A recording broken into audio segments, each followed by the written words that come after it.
Yo, what's cracking, everybody? Welcome back to another episode of Prison Break Raw. I'm your host, the one and only Big JD. Go ahead, give this channel, subscribe, share, leave some messages or comments, hit that thumbs up for the like, notification bell to be informed on all episodes when they drop. And, of course, if you enjoy this content, please feel free to share it. Sharing is caring. Share it to your family, your friends, your coworkers, anywhere and everywhere in your social media platforms. Let's get this raw and uncut material out there to the millions that don't know we're here. The faces of meth.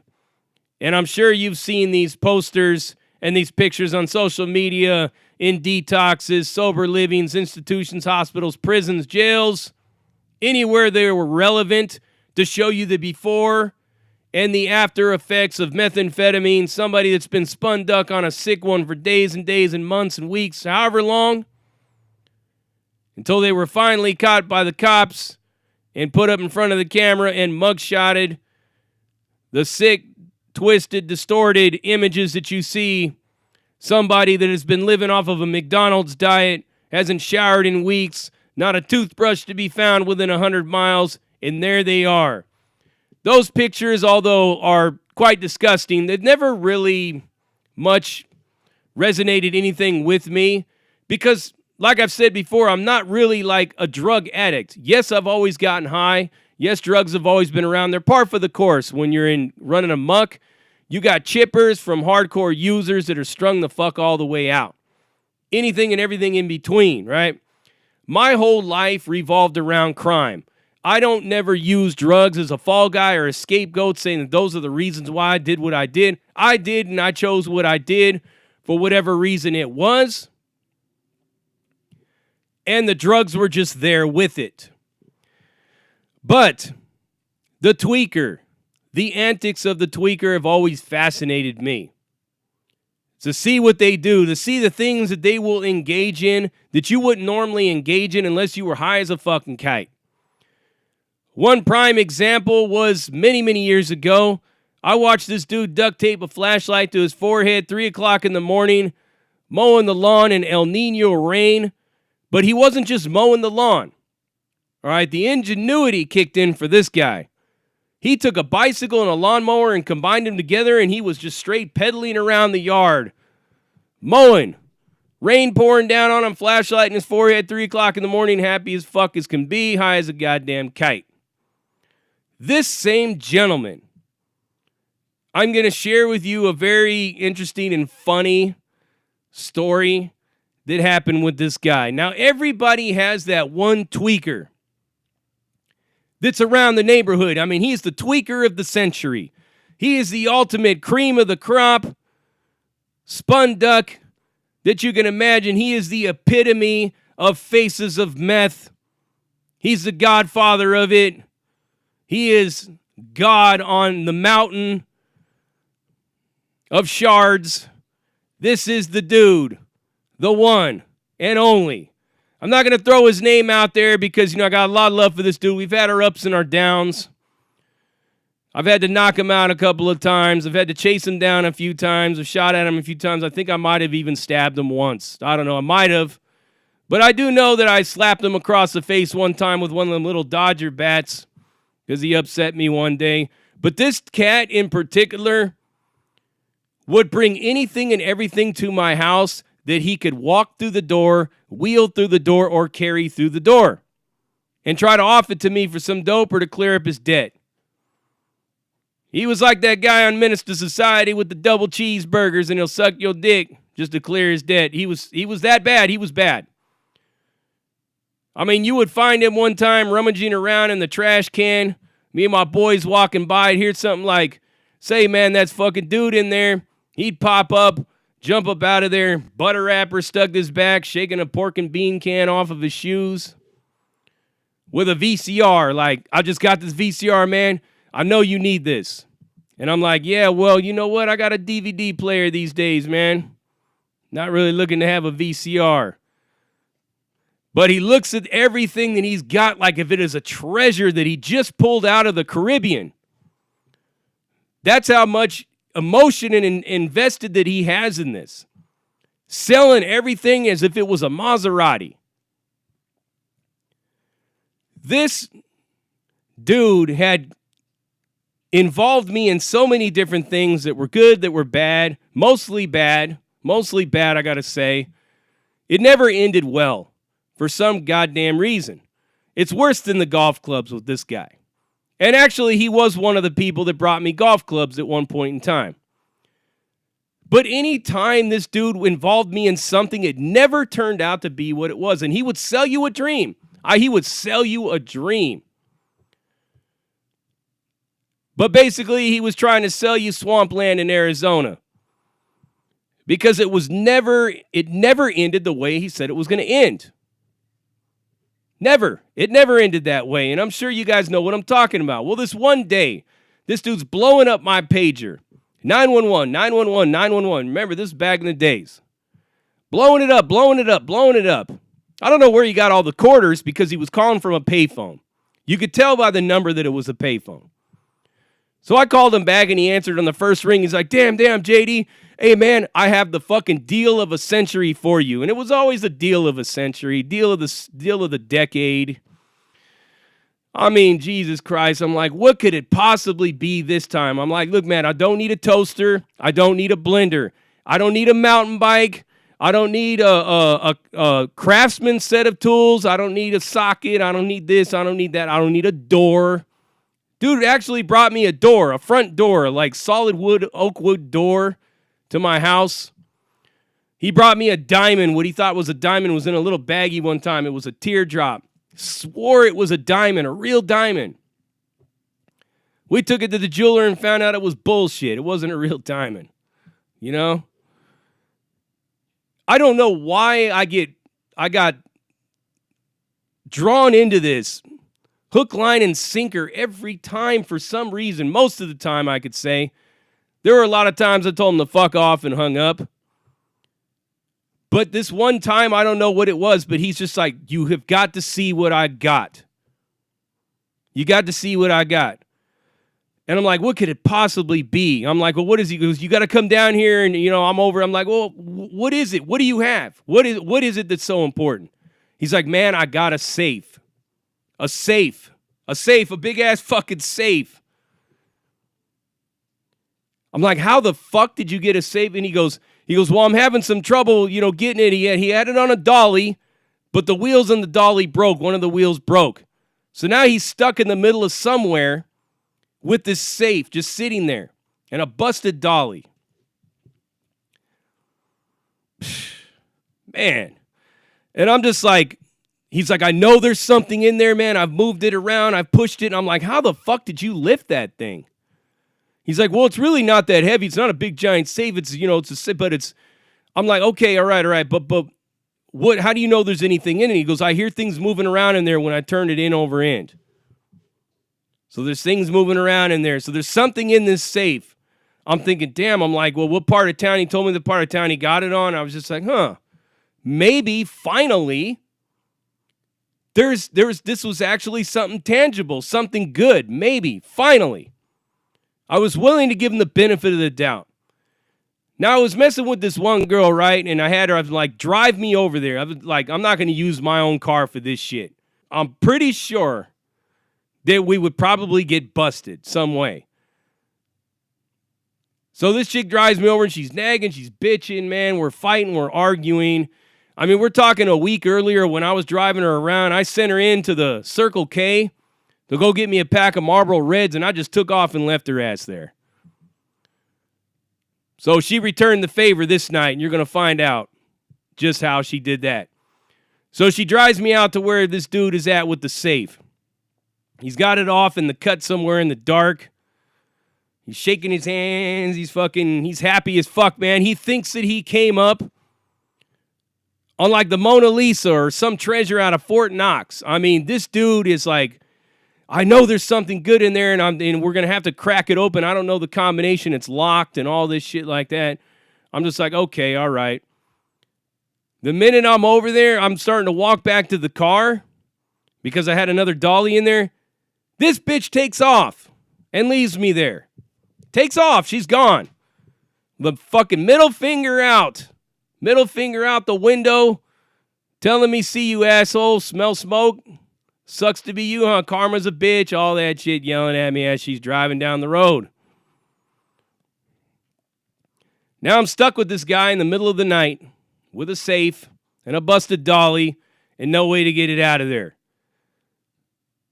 So I have to go pilfering with this guy. We have to find some way to get this dolly out. We got to find it or get this safe. I'm sorry. We got to figure out how to way to get it out of this alley or where it was at. It was on the side of an alley and kind of like it was like a field, and there's a big giant transformer out there and everything.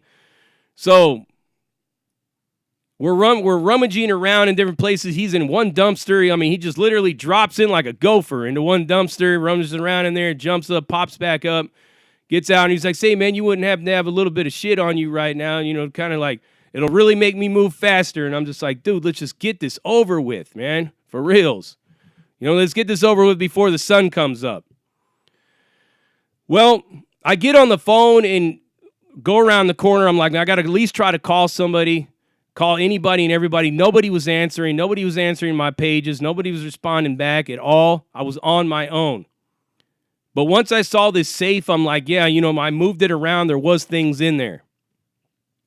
So now I'm hooked on the fucking safe, right? Once again, reels me into this shit.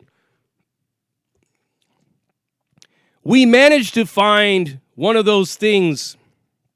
I don't know exactly what you call it for mechanics use to slide up under a car, but it sits on little wheels, got little pads on it. You can slide up and down under the car on little rolling benches. We found one of those, and we were going to use that to roll this freaking safe all the way back to my house. Blocks and blocks and blocks and blocks down the road, man, a few miles at least. First thing that happened in this whole ordeal was trying to lift the safe up onto this thing, and the weight of it shifted. The safe rolled over, landed smack dab on my foot. Plop. Right on my foot, man. I pulled my foot out. I mean, it didn't break my... Thank God. I'm surprised it didn't. It didn't break my foot. But it ripped the fucking shit out of my Cortezes. Just destroyed my shoe. It was completely destroyed. So then we wheeled it back. We got it back up on there, and now we're tying it down with bungee cords and anything else, twine, plastic, whatever we can find to tie this thing on there. Now we're rolling this fucking safe down the road, man, down the street, stopping for a minute, catching our breath, rolling a little bit more, stopping, thinking that we were never going to get to our destination. It seemed like the road was getting longer as we were moving down it. Then this guy decides to take a shortcut down this one street, and right off the rip, I knew that was a bad idea. Just by looking at the walls and seeing what was plaqued up on the walls. We were in somebody else's neighborhood in the middle of the night. Rolling a safe down the street. Rolling it down the street. And I told him, I said, man, this is a bad idea, and, look at where we're at right now. He's like, yeah, man, this is a really bad neighborhood. It is a really bad neighborhood. I'm like, let's just get the fuck out of here fast. And we're rolling, man. We're rolling this fucking safe, and we're going up a little bit of a hill, and then we start to go down the hill. We're trying to grab it. This safe just kept going, man, on these wheels until it cracked into the front of somebody's car, and the alarm went on. Woo, woo, woo, woo, woo, woo, woo. So we're standing there in the middle of the road looking around like, what the fuck, looking to see if anybody's coming or anything like that. The alarm just shuts off. We grab the safe. We're trying to inch it. It's going downhill. And finally we get to the end, pushing it back down the road. For blocks. Now we're on a major street. Cars are going by, trucks are going by, and here we are. Two idiots pushing a fucking stolen safe down the road.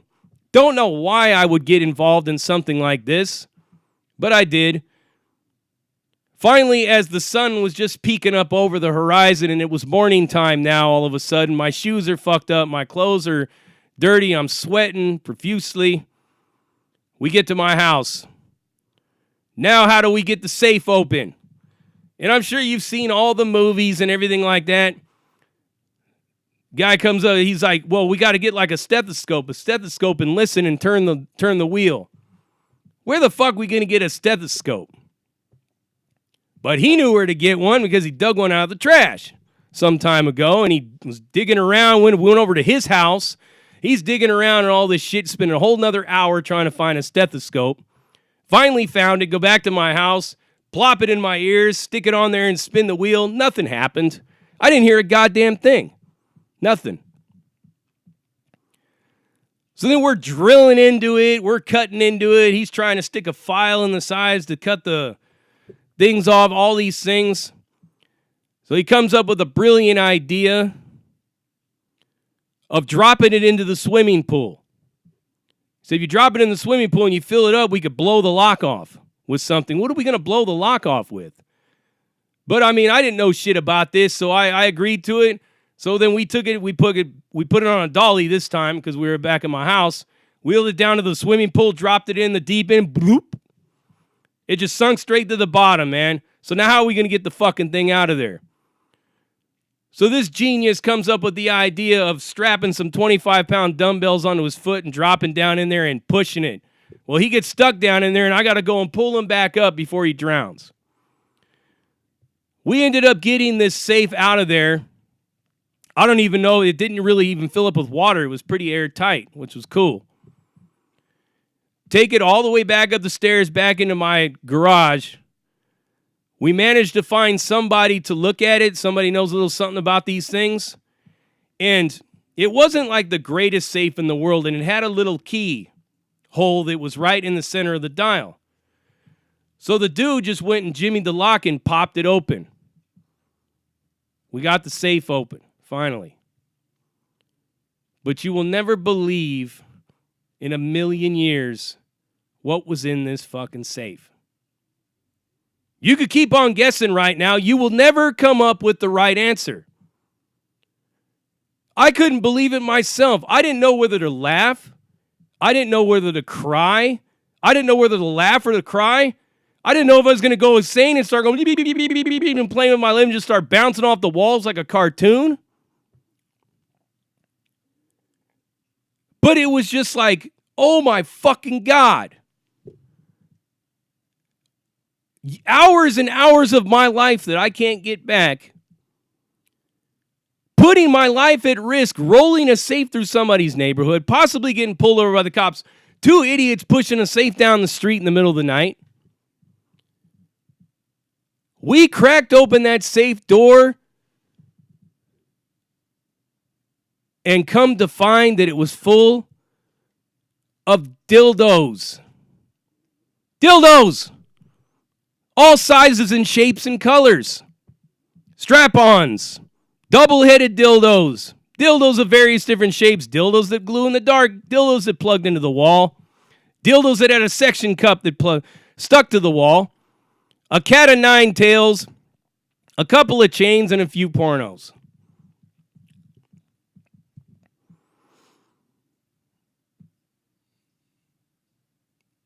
Awesome, isn't it?